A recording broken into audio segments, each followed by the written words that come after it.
मुंबई की बारिश में एक अजीब सा सुकून होता है, लेकिन आरव के लिए ये बारिश सिर्फ एक शोर थी।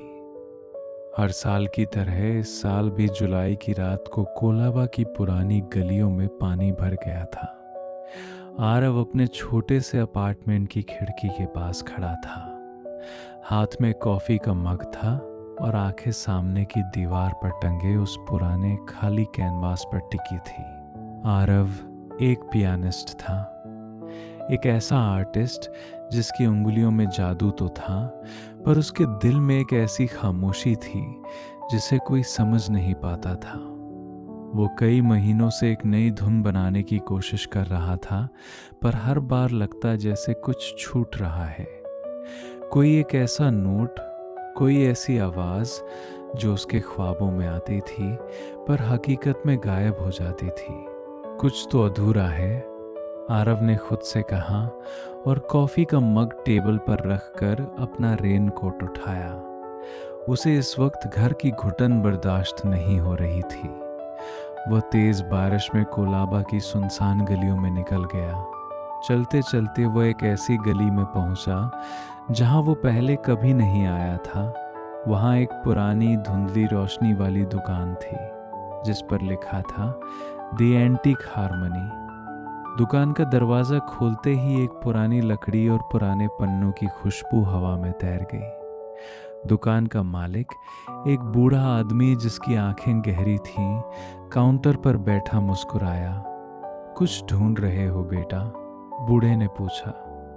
बस यूं ही बारिश से बचने के लिए आ गया, आरव ने कहा, पर उसकी नज़र दुकान के सबसे आखिरी कोने में पड़ी एक चीज पर ठहर गई। वहां एक काले रंग का ग्रैंड पियानो रखा था। वो आम पियानो जैसा नहीं था। उसके ऊपर अजीब से पैटर्न बने हुए थे, जैसे तारे और आकाशगंगा लकड़ी पर उकेरी गई हों। उस पर धूल जमी थी, पर उसमें एक अजीब सा आकर्षण था। आरव धीरे धीरे उस पियानो के पास गया। उसने जैसे ही अपना हाथ उसके पुराने सफ़ेद और काले कीज पर रखा, उसके जिस्म में एक करंट सा दौड़ गया। ये वही एहसास था जो उसे अपने ख्वाबों में आता था। ये पियानो आम नहीं है, बूढ़े दुकानदार ने पीछे से आते हुए कहा। इसे मैंने एक ऐसी जगह से लाया था जहाँ का रास्ता अब कोई नहीं जानता। इसकी धुन वही सुन सकता है जिसका दिल किसी और दुनिया से जुड़ा हो। आरव ने बूढ़े की बात पर ध्यान नहीं दिया। उसने धीरे से एक की दबाई, सी शार्प। एक ऐसी आवाज गूंजी जो पूरी दुकान में फैल गई। बारिश का शोर जैसे गायब हो गया। आरव ने बिना सोचे अपने आप चलने वाली उंगलियों को छोड़ दिया।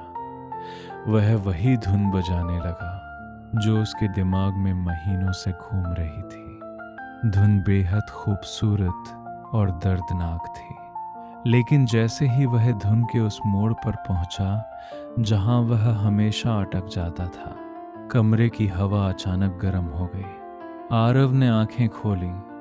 उसने देखा कि पियानो के ठीक दूसरे छोर पर जहां खाली जगह थी, वहां एक धुंधली सी आकृति उभर रही थी।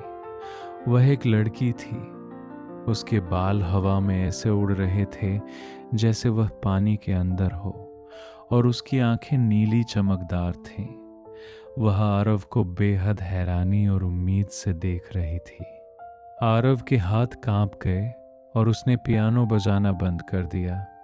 जैसे ही संगीत रुका, वह लड़की पलक झपकते ही गायब हो गई। दुकान में फिर से सिर्फ मुंबई की बारिश का शोर था। आरव का दिल जोर जोर से धड़क रहा था। उसने बूढ़े की तरफ देखा, पर बूढ़ा मुस्कुराकर सिर हिला रहा था। मैंने कहा था ना, बूढ़े ने कहा, यह सिर्फ एक साज नहीं है, ये एक दरवाजा है। आरव ने बिना एक पल जाया किए अपना वॉलेट निकाला। मुझे यह पियानो चाहिए, अभी।